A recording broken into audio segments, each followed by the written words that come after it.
Beleza, galera aí do Nerd Terminador.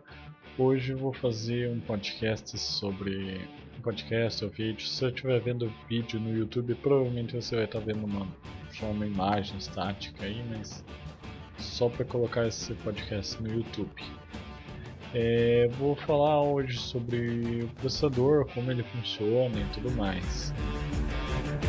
O processador tem vários modelos, tem principalmente duas marcas no mercado hoje, assim, predominante, né? Intel e AMD. Tem alguns da VIA, mas tá cada vez mais difícil de achar. Tem para celular, eu vou falar depois no outro podcast, que é uma arquitetura diferente. Nos computadores é usada a arquitetura x86, que vem lá dos primeiros Intel, lá do 8086, 286, 386, etc. E atualmente é o x86 64, né, de 64 bits, que veio no Athlon 64 da AMD. Enquanto que no celular a arquitetura é ARM, é uma arquitetura diferente, não sei direito como funciona, mas ela é mais econômica, mas o desempenho é diferente do computador. Então vou falar o que o processador faz. Quando você abre um programa, é executado várias instruções que são mandadas para o processador. E do processador pode ir para a memória, pode ir para a memória cache, que eu vou falar depois. Então as instruções vão indo para o processador. Só que essas instruções o processador não entende, são quebradas em microinstruções. Essas microinstruções daí o processador não entende, são tudo como copia o valor no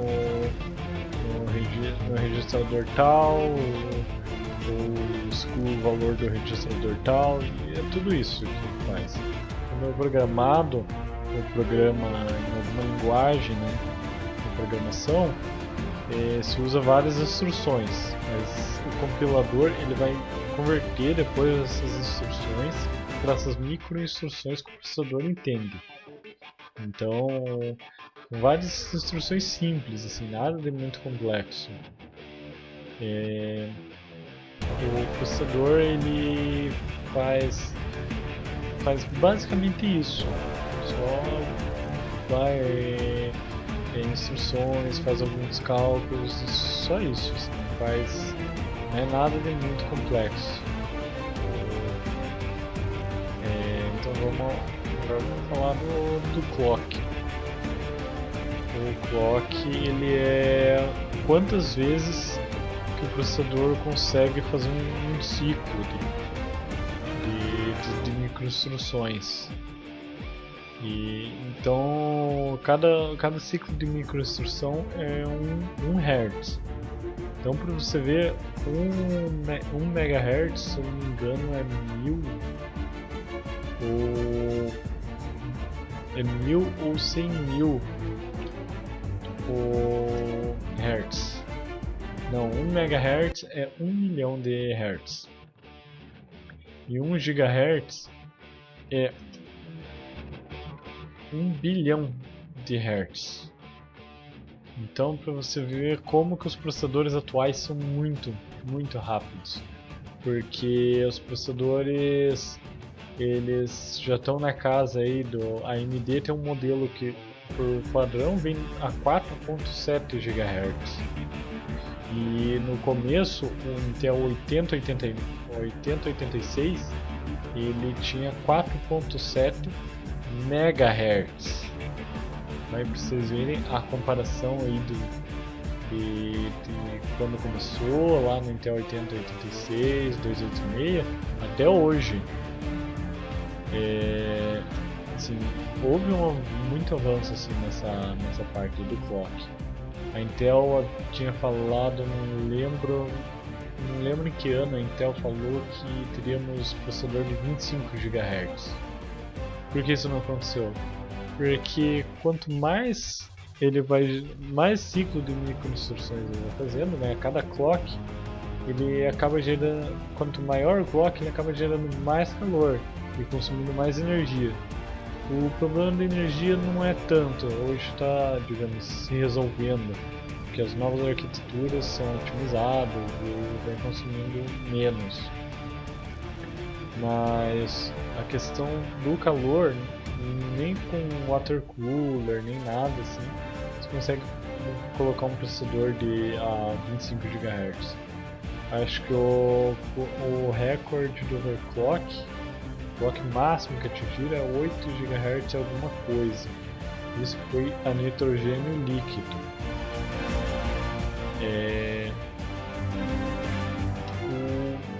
Agora essa parte aí do clock encerrei. Acho que só isso. O clock, ele é um clock base do processador vezes um multiplicador, para que o processador consiga trabalhar na velocidade da placa-mãe ou dos outros componentes, né, o FSB ou o BCLK, acho, da Intel, para o processador conseguir trabalhar nesse clock, né, nesse clock baixo. Da Intel é 100 MHz, da AMD 200 MHz, e para um multiplicador para ele conseguir executar mais microinstruções. Então, assim, processador de 3.4 GHz da AMD, da Intel, tem um multiplicador de 34, x34, enquanto aqui na AMD é x17. Porque como o clock é 200 MHz vezes 17 dá 3.4 GHz. Então, do multiplicador, tem gente que aumenta o multiplicador para ter um clock maior. Mas no caso seria só para os processadores da Intel com final K, como 2505, 2500K, i7 3770K, etc. Esses outros. E das APU da AMD também, com final K, tipo o A10, acho 6800K. E da AMD os FX são todos desbloqueados do multiplicador, você pode aumentar tranquilo o multiplicador. Só que quanto mais você aumenta, mais você tem o consumo. Mas tem gente que aumenta o clock, aumentando esse clock padrão aí, que não é recomendável, porque aumenta o clock de tudo. Então daí acaba atrapalhando, alguma coisa assim. Pode até atrapalhar no HD o desempenho. Então, como eu tinha falado, vou falar já da memória cache. Ela é uma memória dentro do processador, como se fosse uma memória RAM, mas dentro do processador.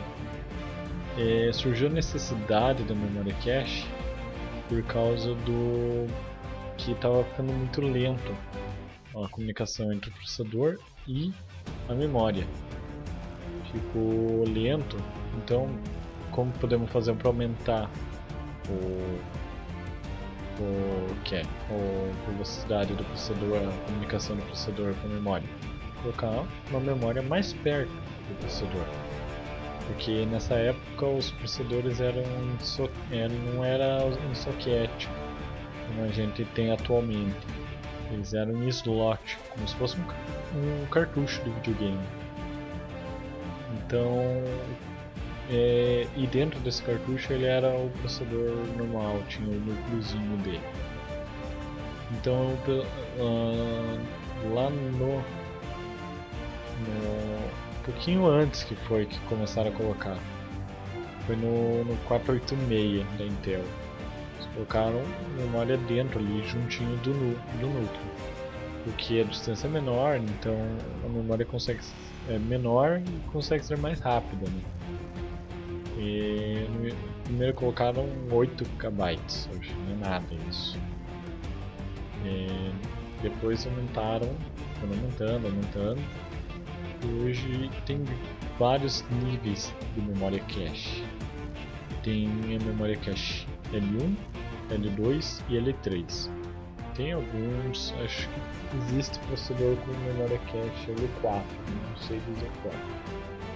Mas para o consumidor final só com memória cache L3 no máximo.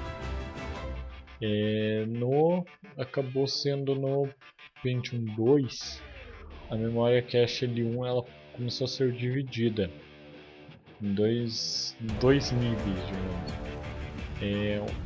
Com dados, né, como se fosse uma memória RAM, armazena dados lá. E outro com instruções, já com as microinstruções lá sobre o que fazer com aqueles dados. Chegou um dado de tal coisa, você tem que fazer isso com esse dado. E isso deixou mais rápido também, né? A memória cache L1 ela chega hoje, acho que tem uns 128 KB por núcleo, onde, dependendo de cada processador, depende do modelo. Da Intel que eu sei é 64 KB por núcleo. Daí começou a vir o cache L2. Ele é um pouco mais afastado do cache L1, né? Ou seja, em relação ao núcleo. E isso aqui ele é maior. E caso o cache L1 esteja cheio, ele passa a usar o cache L2. O cache L2 já é maior, já é alguns mega. Começou já 1 mega, 2 mega, né? Começou já alto o valor do cache L2. E dependendo do processador, como na AMD ou ZFX, pode ser compartilhado entre cada núcleo. O cache L2 pode ser compartilhado entre 2 núcleos ou pode ser individual. E já daí tem o cache L3, que é mais recente isso. O cache L3 ele já é bem maior do que o cache L2 e muito maior que o cache L1.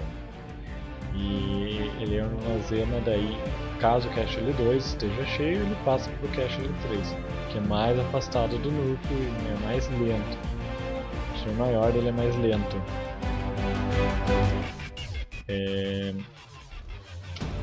O cache L3 é bem recente até, mas normalmente ele é gigante assim. Chega a ter 16 mega, 24 mega, sei lá. Só que ele é compartilhado por todos os núcleos, então todos os núcleos do processador podem usar. Não é, por exemplo, memória cache L1 é individual por núcleo, sempre assim. Memória cache L2 ela pode ser individual do núcleo ou pode ser compartilhada, né, entre 2 núcleos, como é o caso do ZFX. Por exemplo, vou dar um exemplo do princípio que eu tenho aqui. Ele tem um cache L1 de 32 KB, dois cache L1 de 32 KB por núcleo, um de dados, um de 32 KB de dados e um de 32 KB de instruções, totalizando 64 KB por núcleo. Enquanto que o cache 2, quando começou grande lá, até uns 2 MB, hoje ele é de 256 KB. Ele tem 4 de 256 KB, ou seja, é individual por núcleo, né? Um para cada núcleo, e totalizando 1 MB. E o cache L3 é de 6 MB. Isso é compartilhado por todos os núcleos. Se o núcleo quiser usar, tá lá o cache L3. Então eu acho que é só isso aí de falar hoje. Não sei se pretendo fazer outros podcasts assim, que assistiram. Se ficar alguma dúvida aí, qualquer coisa, podem colocar comentário, alguma coisa assim, ou mandar comentário lá no post, né, do Nerd Terminador, ou na página do Nerd Terminador no Facebook, ou até no canal do YouTube. Não importa o vídeo, pode colocar em pedidos, alguma coisa assim, pode colocar lá que eu vou lá prestar atenção, vou tentar responder, vou pesquisar para responder. O próximo podcast que eu pretendo fazer é continuando essa parte daí sobre instruções, mais um pouquinho de história aí das instruções. E o que faltou aí, que eu vi, pois faltou isso de processador, talvez fale do vídeo integrado, dos processadores atuais, talvez não, se der tempo. Então eu espero que vocês tenham gostado, curtam, compartilhem, no caso no YouTube, né? Compartilhem com seus amigos aí no Facebook se estão escutando o áudio. E se inscrevam no canal do YouTube, né? Curtam a página do Facebook e acessem sempre o Nerd Terminador lá, sempre vou estar trazendo novidades aí, tentar fazer pelo menos uma vez por semana um podcast desse estilo. Muito obrigado aí, pessoal. Valeu!